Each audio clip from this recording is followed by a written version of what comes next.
बिस्मिल्लाहिर्रहमानिर्रहीम। मेरा नाम डॉक्टर सलीना हसन है और आज मेरा जो टॉपिक है वो है ब्रोंकियल एस्थमा, यानी जिनको सांस की बीमारी होती है, जिनको दम्मे की बीमारी होती है। दम्मा क्या होता है? बेसिकली अगर मेडिकल टर्म में तो दम्मा एक बीमारी है, लेकिन बेसिकली ये बीमारी नहीं है, ये कुछ एलर्जी फैक्टर्स हैं जिसकी वजह से जो है ना, सबसे पहले तो मैं आपको इसकी डेफिनेशन बताती हूँ कि दम्मा होता है क्या है। एक्चुअली जो हमारे सांस की नालियाँ होती हैं, जो ब्रोंक्यूल्स होते हैं, स्पेशली वो ब्रोंक्यूल्स जो लंग्स को ऑक्सीजन सप्लाई कर रहे होते हैं, जा रहे होते हैं और ब्लड उनकी सर्कुलेशन हो रही होती, तो वो सिकुड़ जाते हैं, वो सिकुड़े हुए होते हैं और सिकुड़ जाते हैं और उसमें म्यूकस जो होता है सिक्रीट होता है, जो जमा हो जाता है, जिसकी वजह से ऑब्स्ट्रक्शन होती है, जिसकी वजह से ऑक्सीजन फेफड़ों में जाती नहीं है और फिर वो खांसी होती है और ऐसी खांसी होती है जो कंट्रोल नहीं हो पा रही होती है। तो जो एस्थमा होता है बेसिकली आपको जो है वो बेसिकली एलर्जी होती है एक तरह की।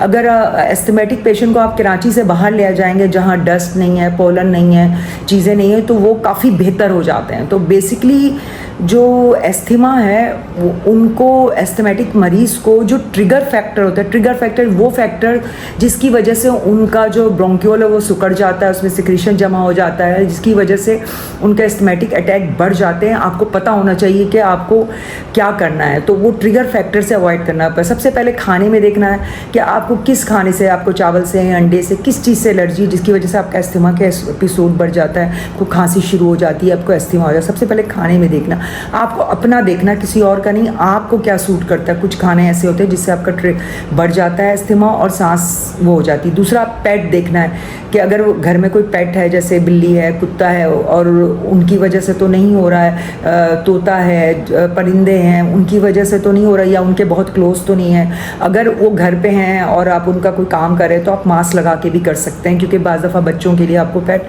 रखना पड़ता है। तीसरी चीज़ जो बहुत इम्पॉर्टेंट है, जो हमारे लोगों को नहीं पता है, जो मुझे एक चेस्ट स्पेशलिस्ट ने बताया था कि हम अगरबत्ती का बहुत इस्तेमाल करते हैं। अगरबत्ती, जो अगरबत्ती होती है उसकी जो फ्रेगनेंस होती है उसकी वजह से भी एस्थमेटिक अटैक बढ़ जाते हैं। और चौथा जो होता है फिनाइल जो घर में पोछा लगाने के लिए यूज़ होता है, जिसमें फ्रेगनेंस होते हैं, तो वो भी आपके ब्रोंक्यूल को कंस्ट्रिक्ट करते हैं, वो भी एस्थमा का एक ट्रिगर फैक्टर होता है। वो जितने भी डिटर्जेंट हैं, अगर वो उसका बहुत ज़्यादा इस्तेमाल कर रहे हैं तो वो सारे एस्थमेटिक अटैक को बढ़ाएंगे आपके।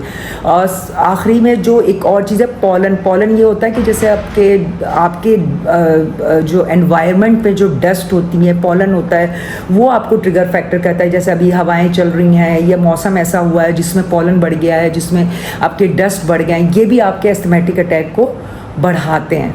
तो कोशिश करें कि इन सारे ट्रिगर फैक्टर से बचें। और ऑब्वियसली स्ट्रेस अगर आपकी ज़िंदगी में आप किसी चीज़ को टेंशन ले रहे हैं तो वो एस्थमेटिक अटैक बढ़ेगा। अच्छा, अब इसको प्रिवेंट किस तरह करते हैं? प्रिवेंट इस तरह करते हैं, इन चीज़ों जो ट्रिगर फैक्टर है उनको अवॉइड करें आप, क्योंकि ये ख़त्म नहीं हो सकता। अगर आपको एस्थमेटिक पेशेंट है तो ये सारी ज़िंदगी जाएगा और इसकी वजह से आपकी जान भी जा सकती है अगर आप केयर ना करें। तो मेडिसिन दी जाती है ब्रोंको डायलेटर, ऐसे जो ब्रोंक्यूल्स को जो है डायलेट कर देते हैं, और उनको इस्तेमाल करेंगे आप। और जो है ना, आप अपनी जो है ना सोने की आदत करें कि तकिया रख के, 1-2 तकिया रख के सोएं, करवट में सोएं। और जो भी इन्हेलर यूज़ करें, तो जो ऐसे इन्हेलर जो डॉक्टर आपको करते हैं, जो आपके ब्रोंक्यूल को डायलेट करते हैं, समटाइम शॉर्ट टर्म स्टेरॉइड की भी ज़रूरत पड़ जाती है ब्रोंक्यूल्स को डायलेट करने के लिए। एक और ट्रिगर फैक्टर, कुछ मेडिसिन ऐसी होती हैं जैसे ये बीटा ब्लॉकर्स हैं, जैसे टेनॉर्मिन के नाम से आती हैं। कुछ मेडिसिन होती हैं जो कि भी एस्थमेटिक अटैक को बढ़ा देती हैं। तो एस्थमा एक ऐसी बीमारी है जिसको आपको कंट्रोल करना पड़ता है, और अगर आप कंट्रोल करेंगे तो ये सही रहेगा। अल्लाह।